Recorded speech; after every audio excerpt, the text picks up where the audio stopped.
Good morning, my Facebook friend. How are you doing today? And welcome to Trailblazing TV. It is a beautiful Southern California day. The sunshine is breaking through.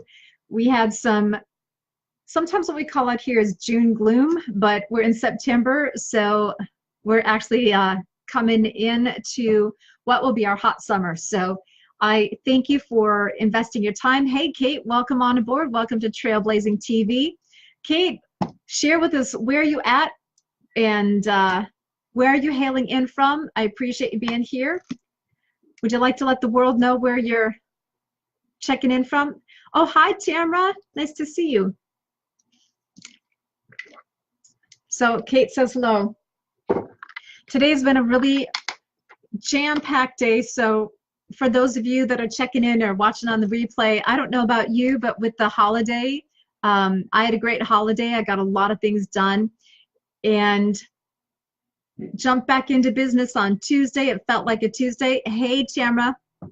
Wednesday felt like a Wednesday, and today, Thursday, feels like a Monday. So, so Kate, you are in North Central Ohio. Well, excellent. We're so glad to have you here. And Miss Lovely Tamra, where are you at today? I think it's really cool to find out where my village is, and I was going to say my village people. So yes, there's a pun that sits behind that. So, anyways, I am quite excited to share what I'm going to talk about today. So, as I've been very transparent with everybody with these Facebook lives. Awesome, Tamra. Oceanside. Oceanside is a fun town. It is so beautiful. If you've ever had an opportunity to come out to California, or if you plan on it, make sure you come into Oceanside. It's a really neat community. It was a seaside town for quite some time, very close to one of our largest military installations out here, Camp Pendleton. Oh, hi, Sahir. I hope I said your name correctly. Sahir, where are you coming from? Where are you checking in? If you don't mind sharing, I'm just curious to find out where you're at. So a little bit of history. Well, let me tell you a little something about me just for a second while we're waiting for others to come on, and then I will dig into our topic today. So, it's funny that I've adopted or I've taken full ownership of the naming of me as a trailblazer. And, it started out, how I started to use that statement was a few years ago. I knew that in my business, prior to 2008, I was stepping into doing more public speaking. And I've shared with everybody here that I'm actually an introvert. And for years, I would let people know something. People would always say, what's something people don't know about you? And I always said, I'm shy. Now, a lot of people would laugh at me or laugh about that because in certain settings, I talk a lot. So there's often been a misperception that I'm really not shy. Well, guess what? I do talk a lot. I've been born, the words are not an issue for me, but I am an introvert. And so why that's relative is that prior to 2008, when I was stepping into the world of learning how to be a speaker and to find my place in that way of communicating with people, I was looking for that brand distinction. How am I going to put myself out differently so that I can connect with people that need to hear my message and that I want to serve? And so, long story short, I had a brand that was built and it was good and it was clean and it was professional, but it didn't have movement. And if you haven't already figured out, I like to move a lot. I'm always on the go. And it's funny, my mom, when you hear her talk about me as a little girl going to church, she evidently has shared with me that she used to tell people, or people would comment, that I was always so prim and proper and I would sit in my seat and I was really quiet. Well, that's when I was little. That all changed quickly as I started to grow up. And so people have always told me, Deborah, we can hear you a mile away, because I have a thick step. I have a substantive step, right? I've got jewelry on, and it's not that I'm always talking, but there's a presence about me. And so in the process of learning and deciding how do I create my own brand of me, I did a lot of, in marketing, you do often what's called focus groups. You got to do some research, and sometimes you have to do focus groups. And so I did that. I reached out to other marketing people, but I'm kind of a very multifaceted, unique individual. And so I utilized my own skills that I do for our marketing clients, doing research and things to understand how to build their brand. And I had to do it for me too. And so it took me a little longer because sometimes we can be too close to the subject matter. But the things that kept showing up again and again and again led me to adopt or declare, if you will, that what I do is always trailblazing. I used to say that I'm like the bow of the ship, but I don't do like a lot of boating stuff. I just want to be on a boat. You can do everything else. But in other things, riding bikes, riding motorcycles, walking through pathways, and why I'm telling you all this is because it relates to why I'm curious where you're at. I love to go into cities. Hey, Patty, welcome, welcome. So I love to go in and explore. So this trailblazing. Hi, Linda. Trailblazing is about opening up uncharted territory. And so one of the things that I just love to do, and I still do, I love to know where you're at because I've always been intrigued by human culture, human behavior, human motives, what makes us tick, what makes us think. You know, that's been part of who I've been since I was a kid. I can remember being aware of that even when I was like 12 years old. And in school, hey, Pam, thanks for being here. When I was growing up and going to school, you know, in college, I was a music performance major, but I also was taking this, I was a music performance major and a psychology minor. So studying psychology, studying sociology, behavior, I've been very intrigued with that for a long time. So I thank you for sharing with me when I ask you, where are you at? It's because it's not just a casual conversational thing. It's because I'm really that nosy and I'm really that curious because I love to learn about who you are, how did you get there? What are you doing there? Where do you want to be, right? And I think it's great that through this Facebook community and through our community that we're building here, that we can be this connected, learn and support one another. So today, what I'm going to talk about, and my promise is always I'm going to wrap this up at 10:30, but I wanted to share with you a couple of perspectives. So with this Trailblazing TV that I'm developing, I'm working into something. It takes a little bit of coordination. We're working on behind the scenes to start bringing you some of the other resources and people that I know that are going to help you. But my heart, my intention, this Trailblazing TV is to help give you new perspectives, give you new information so that you can improve professionally and personally. You know, I've been talking about this for a while now. You're going to hear me continue to speak about it.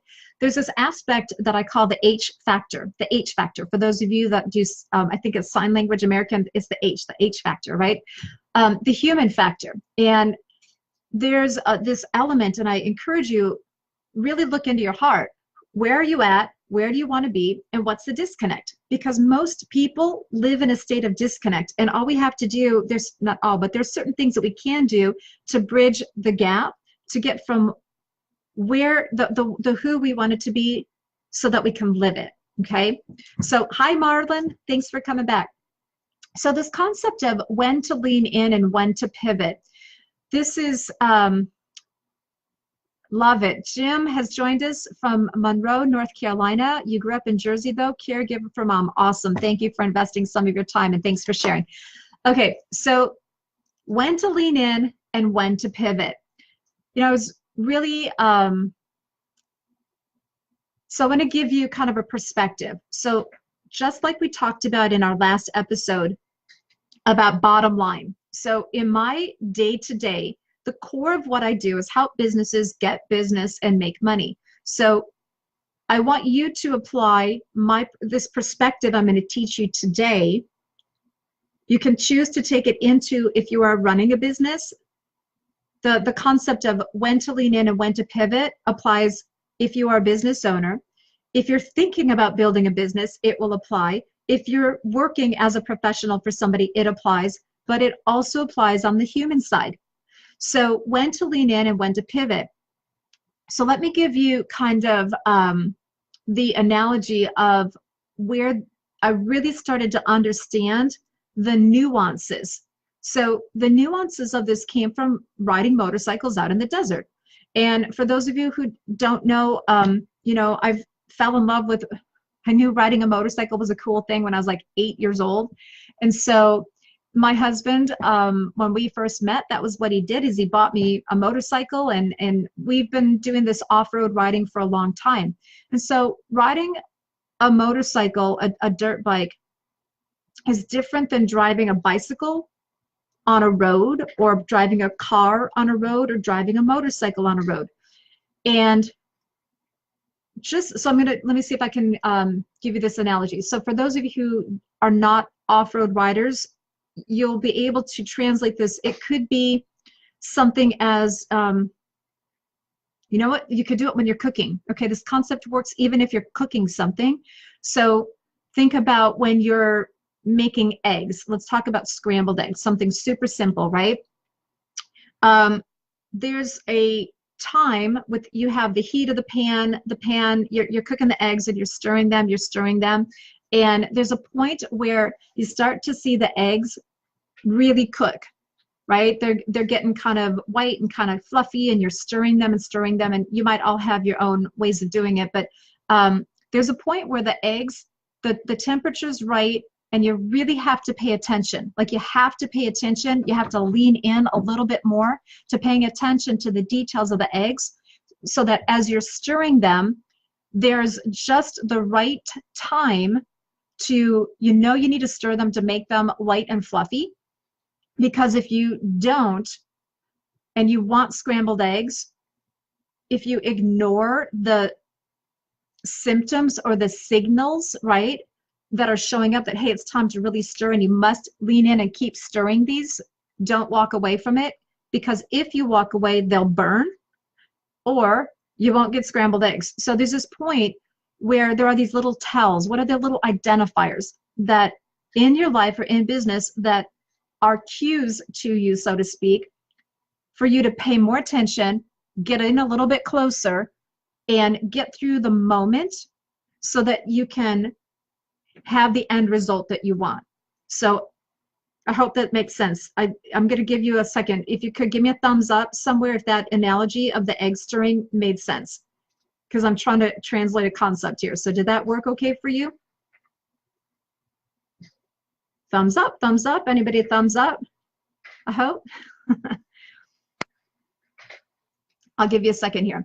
So on a motorcycle, when you're, or if you're driving a car, okay, I got a thumbs up. Yay, I got one thumbs up. Okay, cool. So let me take this back to the motorcycle. Okay, there's another thumbs up. Excellent. So when you're riding a motorcycle, off-road, where we ride is mostly in the desert, but you could do it in the woods. You can do it in different terrain. So I want you to think about terrain. When you're driving a car in a city, the obstacles, the conditions, the types of materials that are used. Oh, thank you, Kate. The kind of obstacles and conditions, the material that is used for how a road is built. Like, some cities have old cobblestone. They have old brick roads. Some are made out of asphalt. Sometimes you're driving over concrete. And so again, when you're driving a vehicle, the condition, the terrain is a little different, right? Now, the skill of driving is pretty much universal, but where we might be driving will be different. So there are definitely some times when you kind of need to lean into the details and pay attention to the cues to avoid the obstacles. What am I meaning by that? Great example. The last couple of days, I've been taking my young one to school. School's about 6 or 7 miles one way. It's been overcast, it's been dark, and there are definitive places. There are definite places where people are supposed to cross the streets, but they don't. They jaywalk. They jaywalk in the morning, and I'm not laughing about the jaywalking. It's just, I feel sometimes like when I'm driving my son to school, I'm playing a video game, and all the driver's ed learning obstacles that could show up do show up, only it's real life. Hi, Paula. Hi, Leanne.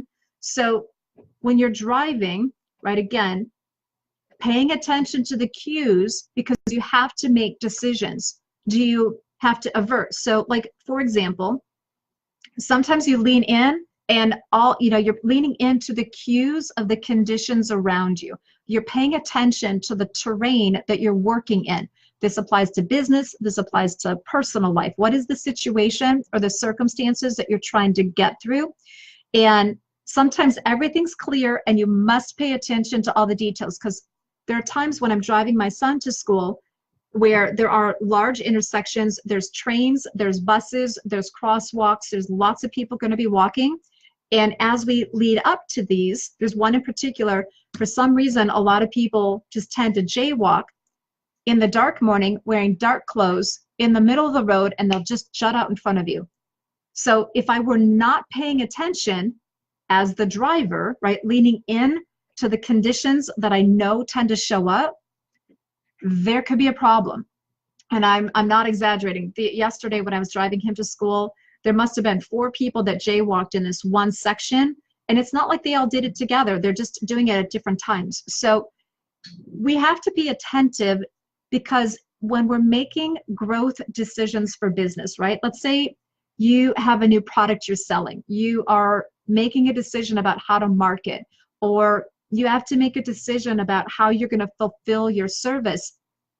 Sometimes you have to pay close attention. It doesn't have to be long-term, because some of what you do is very automatic, right? It's very ingrained. It's very natural. But there are these times where you just have to pay attention and get a little further in. And where the motorcycle analogy comes in is that there are times when you're driving, and especially if you are, well, there's a difference in how you steer a motorcycle. If you're on a hard dirt surface, a slightly rocky surface, or a soft sand surface. But there's one thing that is in common, and you can steer the bike with the motorcycle with your hands, right? Steering like this, similar to steering like a car or a bicycle. But there are times where you actually use your legs and the back tire to steer. And sometimes the adjustment, when you're leaning in to make a very important adjustment, paying attention to the details that avoid an obstacle, you may not have the ability to do a fast turn on the bike. You actually have to pay attention, lean in a little bit, sometimes hunker down or change your position of where your center of gravity is on the bike, so that literally 1 or 2 muscles in your leg adjust on the foot pedal, and that changes the balance of the bike just enough that you can avoid the obstacle. So that's where the analogy of leaning in for me starts. I know that there are other coaches that talk about this. So I'm trying to give you this one example, right? A few examples that are leading to the concept that I'm teaching. So I'm encouraging you to imagine or think about, recall a situation where you're trying to grow and you're trying to get to. There's this next benchmark that you want to achieve, whether it's personal. What is it that you're working on? Or is it professional? What is it that you're working on? And are you at a point where everything is going pretty good, but maybe you just need to lean in and make some minor adjustments to what you're doing to get to that next benchmark of safety and success? Does that make sense? Give me a thumbs up if that makes sense, please.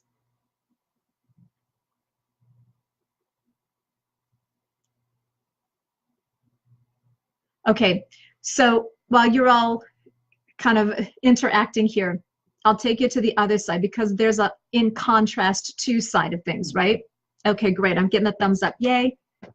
So in contrast to, when to pivot. Sometimes, and how can I explain this easily? So there are these tells, right? As the leader, so I need to overlay something.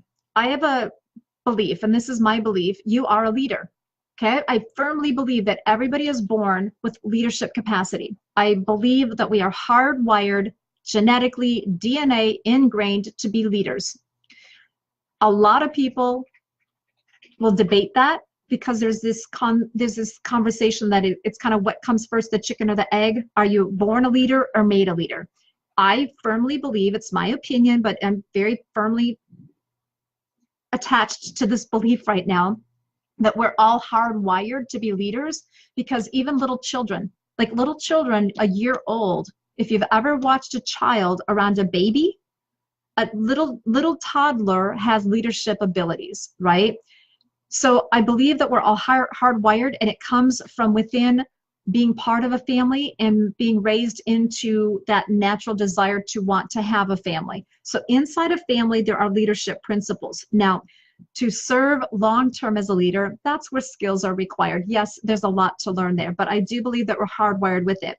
So I'm going to encourage you to understand the pivot concept, to acknowledge that you are a leader, in my opinion, and you have a gut check, right? There's a gut check. There are certain times where, as you're building your business, hey, Lyle, thanks for joining us here. So as you're building your business, there are times where I talk about influencers. There's influencers inside and outside of your business. In fact, in my Gear Up program that I launched last year, and will open back up probably early in 2019, I dig deep into this one, this whole element of influencers. In fact, even at the upcoming Dare to be Dino event, I'm going to talk about it a little bit more. This is my leadership business conference. So there are influencers in life and business. Influencers can be amazing, they're powerful, they can be very positive, or influencers can be very devastating, and they can be a distraction. Once you understand how to identify, is this a positive influence or is this a negative influence? Is this a major thing or is this a minor adjustment? You'll be able to understand when you're building your business, when to stay on course, and when do you sometimes lean in and pivot around like this, right? Sometimes you have to go around the little rocks. Sometimes you have to go up and over the bumps that are in front. And sometimes you might be going down a track that you just get to this one point and your gut check goes, don't go there, and you have to pivot. You got to make, sometimes it's a 90-degree angle pivot, sometimes it's a turnaround, sometimes it's a 25-degree pivot. Whatever the pivot is, there are certain conditions that you can pay attention to. They're indicators that when they're big enough and bright enough, you need to go, oh, you know what, I can take everything I've done here, I've arrived here successfully, but you watch the indicators. And then the next thing is you have to pivot, because if you were to continue on this trajectory forward, it's not going to be good for you, right? Or the learning lessons are going to be hard and you may or may not recover. There are enough indicators and enough influencers around us that with the right information, the right knowledge to know how to recognize this, you'll know when to pivot. Now, the same thing can happen even when you're raising your children, right? Or if you're working in a relationship on a personal level, maybe there's something you want to do and you really, really, really want to do it, but everywhere around you, the tells, the signs are saying, no, don't do this. This is not good. If you continue on in that path, well, you know, the learning lessons, like I said, you're going to go through a learning lesson and you can come out of it and come out strong, but sometimes it's better to pay attention to the signals and pivot. Now, I'm talking about pivots that prevent you from danger. There's one more side about pivoting, though, that I want to share, and it's a sign of encouragement. And we're going to wrap this up in just a couple minutes. So pivoting in business is interesting. Pivoting in life is interesting. And speaking from my own experience, building the marketing firm, I'm getting ready to reveal my 7th pivot. So we opened the marketing firm to the public in 2002. Everything I do publicly, I did privately for 14 years for a previous company, and then I did it even before that. So I have a lot of skin in the game. But to renovate a company, notice I didn't say overhaul. I'm not doing over. I'm building upon my successes, right? I'm taking a look at market conditions. I'm taking a look at what's going on in the world, looking at the signs around, so that I can reposition and I can pivot the company to get into the next level that should carry us forward for the next 10 to 15 years. You can do the same thing. Maybe in school, maybe in life, you're making a decision, do I go to college A or college B? Maybe you thought you're going to go to college A and you end up going to college B instead. And it was the perfect decision. It's a pivot in your decision, right? Am I going to wear brown today? Am I going to wear orange today? You know, it's a pivot in your decision. They don't have to be completely life altering. But I'm going to bring this back to business for a second because I want to leave you with a word of encouragement. One of the things that I've learned, you know, going through building getting through the economic situation that came out of 2008, I had to go, I had my core competency in the marketing firm, which is writing high-level plans, high-level marketing plans. We write them, we develop them, we implement and manage. And that's been our core strength since day one. But when the economic situation came about, right, that was a fast, hard pivot. I had to go kind of deep in the weeds. Hey, Terry. Hey, Janice. Hey, Pete. I had to dig deep into the weeds of things. I innovated, and through that now it repositioned me so that I can pivot back, and I've got this very solid trajectory. I refined what we're doing in business. And so here's the really cool thing about as you're growing your business, there are these different stages that a company will go through. There's different stages that you as a business owner or professional will go through. Some people don't make the long haul, right? They peter out for whatever reason. Their business may not thrive the first 2 years. But there are these different levels. When I work with people in my business development company called Thrive Right, I deal with this all the time. I teach you, how do you master the stages? How do you, sometimes you can jump steps. Like, how do you do that and stay strong and stay on track? But some of the most successful businesses that have gone through a lot of influential moments, internal, external, positive, negative, end up pivoting about 7 times before they really get in their stride. And when you're scaling a company, when you're growing a company, if you are able to stay on course and stay on track, have that tenacity, right? A couple days ago, I talked about tenacity, courage, and commitment, right? And then having the courage of your conviction to stay on track to that vision, that dream, that why. If you're able to acquire the knowledge and the resources that'll help you have tenacity, be courageous, be committed to the cause, learn the skills along the way, you can pivot your company accordingly. And what we've seen over and over is that the most successful companies, they pivot into their core strengths that'll catapult their success. Sometimes it takes at about year 2025 to get to that point where you're in your final pivot. But it doesn't always have to take that long. I have a friend of mine, a colleague of mine, that if you're coming to the Dare to be Dino event in October, you're going to meet him. You know, I've worked with Jeff. We've pivoted his company in 5 years. We're in the 7th pivot. So my point is this, and I'm going to wrap up from here. There are times when you need to lean in. I'm encouraging you, learn to lean in and pay attention to the terrain and the indicators, because those are going to let you know, when do you stir the eggs, right? Or when do you have to kind of move this way? Sometimes the indicators, just like eggs, right? You pull it off the pot, you pull it off the heat at a certain time so you don't overcook it. That's an indicator, and it's a small pivot. I'm pivoting because I'm done cooking, and boom, there was indicators and I pivoted. I leaned in and then I pivoted. Sometimes you have to do both.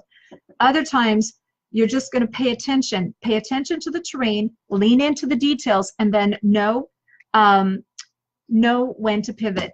And so with that, my friends, I'm going to wrap up because I'll be back online tonight at 3:30. Pam, thanks so much for being here. Yes, we'll talk soon. So if any of you have questions about these analogies, about these perspectives, again, this Trailblazing TV is about helping to bring some perspectives to you, give you some different viewpoints to consider so that you can stay on track and pivot into profits. So stay tuned, connect up with me. I'd love to hear from you. Invite your friends, and I'll see you on the flip side. And remember this, the last thing, live in your power, live in your peace. And my friends, rock on and know that I love you. Thanks. Bye.